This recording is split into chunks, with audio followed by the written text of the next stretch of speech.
शिवसेना के पूर्व नगरसेवक और बाजार समिति के पूर्व निदेशक मयूर पाटिल ने कल्याण कृषि उत्पन्न बाजार समिति में कर्मचारियों की भर्ती अवैध तरीके से किए जाने का आरोप लगाया है।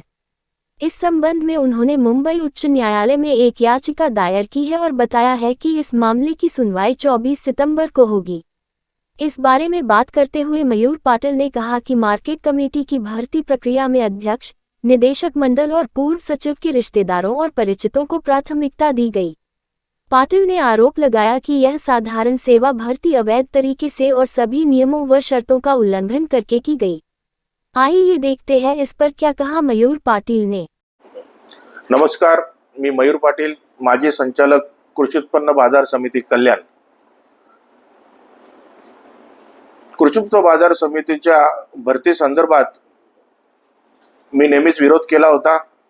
कारण विरोध करत असताना जी बाजार समितीची आर्थिक परिस्थिती होती ती परिस्थिती डबघाईला आली होती आणि आस्थापना खर्च होता हा 50% वरती गेलेला होता।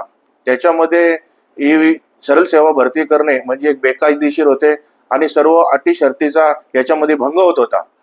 त्याच्यामुळे मी नेहमीच या भरतीला विरोध केला आणि आताच मी मागील महिन्यामध्ये माननीय उच्च न्यायालय इथे याचिका दाखल केलेली आहे। कारण याचिका दाखल करताना माझं म्हणणं एकच आहे की ही भरती करताना तेथील माजी सभापती असो, संचालक मंडळ असो आणि माजी सचिव असो यांनी सर्वांनी मिळून ही फिक्स भरती केलेली आहे। या भरतीमध्ये तेथील सभापती असतील, संचालक मंडळ असतील, माजी सचिव असतील, यांच्या नातेवाईकांना व यांच्या परिचयातील उमेदवारांनाच इथे प्राधान्य देण्यात आला। तेथील इंजिनियर्स असो, तेथील कामगार असो, त्यांच्या मुलांना तिथे प्राधान्य देण्यात आला आणि 2 वर्षापूर्वी तिथे कॉन्ट्रॅक्ट बेसवर जी मुलं तिथे कामाला होती त्या कॉन्ट्रॅक्ट बेसमधील मुलांना सुद्धा त्या भरतीमध्ये प्राधान्य देण्यात आलं।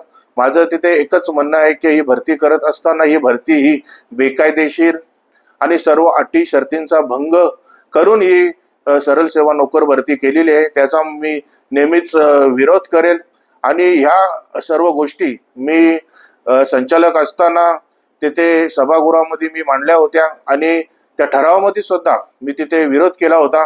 कारण ही भविष्यामध्ये जर ही भरती झाली तर याचा भूर्दंड कृषी उत्पन्न बाजार समितीच्या तिजोरीवर पडेल आणि आता जो भूर्दंड हा तिजोरीवर पडलेला आहे। कारण ही भरती केल्याच्या नंतर जेवढे लोकांचा सिलेक्शन झालेलं आहे त्यांचे पगार, त्यांचे भत्ते आपल्या बाजार समितीच्या तिजोरीतून जातात। तसेच मी ही भरती करत असताना माननीय उपजिल्हा निबंधक यांना सुद्धा दाद मागली होती, परंतु त्यांनी कोणत्याही प्रकारची मला दाद दिली नाही, कोणत्याही प्रकारची कारवाई केली नाही। पणन संचालकांना आम्ही